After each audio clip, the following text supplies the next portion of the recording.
नमस्कार, कैसे हैं आप सब। और आप सबका स्वागत है किरण शिक्षार्थी मंच पर। साथियों, हम आदि काल पढ़ चुके हैं और हम पढ़ रहे हैं भक्ति काल को।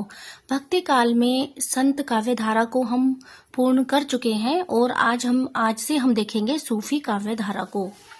संत काव्य धारा में जितना कुछ भी इम्पोर्टेंट हो सकता था हम बहुत डीपली देख चुके हैं और हम यहाँ रिवीजन कर रहे हैं। तो आज हम देखेंगे सूफी काव्य धारा को। सूफी काव्य धारा या प्रेमाश्रयी काव्य धारा, हमें पता है कि जो सूफी काव्य धारा नाम है वो दिया है डॉक्टर रामकुमार वर्मा ने और प्रेमाश्रयी नाम जो है वो दिया है आचार्य रामचंद्र शुक्ल ने। भक्ति काल में जिन भक्त कवियों ने प्रेम को ही ईश्वर प्राप्ति का एकमात्र साधन मानकर उनकी उपासना में काव्य रचना की, उनके द्वारा रचित काव्य को आचार्य रामचंद्र शुक्ल ने प्रेमाश्रयी काव्य धारा कहा है। इस काव्य धारा के अधिकांश कवि सूफी मत से संबंधित थे, अतः डॉक्टर रामकुमार वर्मा ने इसे सूफी काव्य धारा कहा है। अब देख लेते हैं सूफी मत के संबंध में विद्वानों के क्या कथन हैं।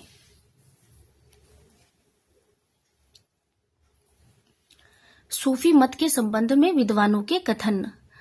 अबुल हुसैन अन्नूरी कहते हैं, जिसे संसार से घृणा होती है और परमात्मा से प्रेम होता है उसे सूफी कहते हैं। अबू हसन सालुका कहते हैं, विधि निषेधों से मुंह मोड़ना सूफी मत है। अबू बकर शिवली कहते हैं, परमात्मा के अतिरिक्त और किसी में मन केंद्रित न करना सूफी मत है। आचार्य रामचंद्र शुक्ल कहते हैं, जिन कवियों ने प्रेम को ईश्वर प्राप्ति का साधन मानकर हिंदू धर्म कथाओं को आधार बनाकर काव्य रचना की, उन्हें प्रेमाश्रयी शाखा के अंतर्गत रख सकते हैं। डॉक्टर रामकुमार वर्मा कहते हैं, जिन्होंने संसार से विरक्ति और परमात्मा से प्रेम का संदेश दिया, उन्हें सूफी कहते हैं। अब देख लेते हैं सूफी शब्द की उत्पत्ति।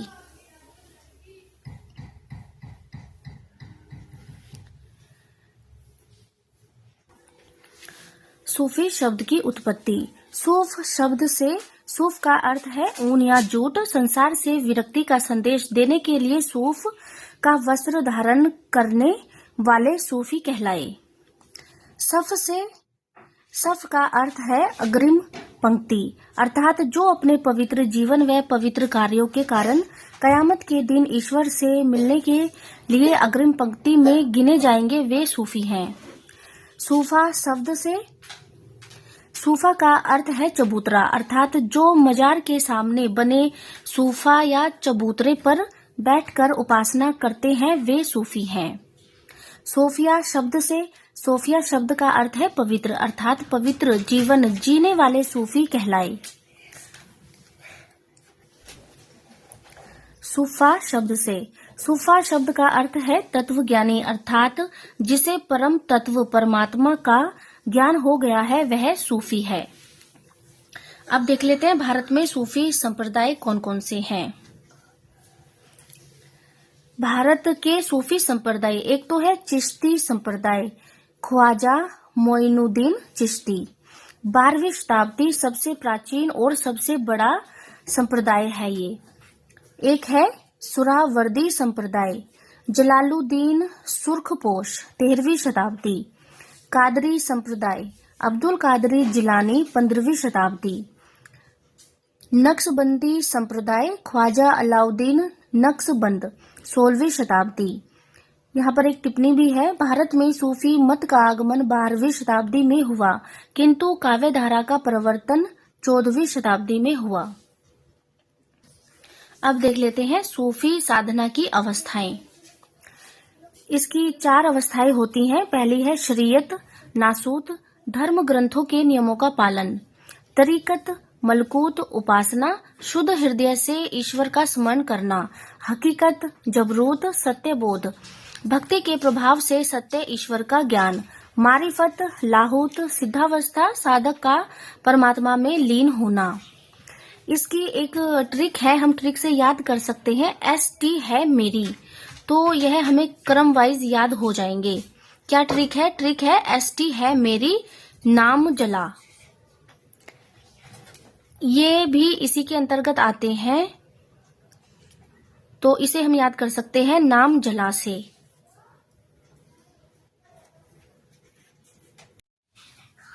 अब देख लेते हैं प्रथम सूफी कवि कौन है, किसने किसको माना है। तो आचार्य रामचंद्र शुक्ल के अनुसार है कुतुबन, इनकी रचना है मृगावती और इसका जो प्रकाशन वर्ष है वो है 1503 ईस्वी। आचार्य हजारी प्रसाद द्विवेदी के अनुसार है ईश्वर दास, इनकी रचना है सत्यवती कथा और इसका प्रकाशन वर्ष है 1501 ईस्वी। डॉक्टर नगेंद्र एवं गणपति चंद्रगुप्त के अनुसार है असाइद, इनकी रचना है हंसावली और प्रकाशन वर्ष है 1370। डॉक्टर रामकुमार वर्मा के अनुसार है मुल्ला दाऊद और रचना है चंदायन और इसका प्रकाशन वर्ष है, और इसका ये प्रकाशन वर्ष लगा लो या फिर रचना काल लगा लो, 1379 ईस्वी। और यही सर्वमान्य मत है। डॉक्टर रामकुमार वर्मा के अनुसार मुल्ला दाऊद और यह सर्वमान्य मत है। अब देख लेते हैं सूफी काव्यधारा की विशेषताएं या प्रवृत्तियां।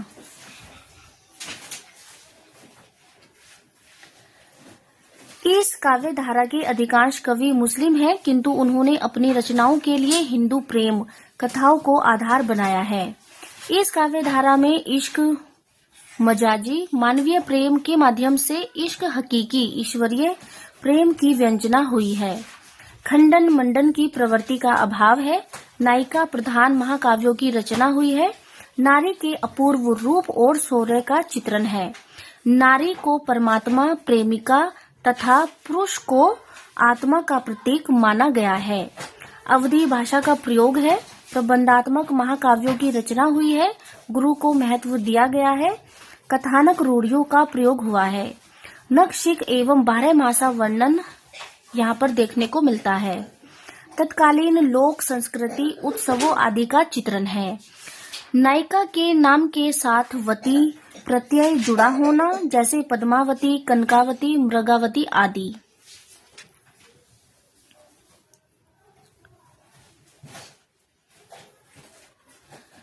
प्रकृति का मनोहारी चित्रण है। प्रेम तत्व की प्रधानता है। भावात्मक रहस्यवाद की प्रधानता तथा कहीं कहीं साधनात्मक रहस्यवाद भी मिलता है। मनस्वी शैली का प्रयोग है। अल्लाह है ईश्वर की स्तुति।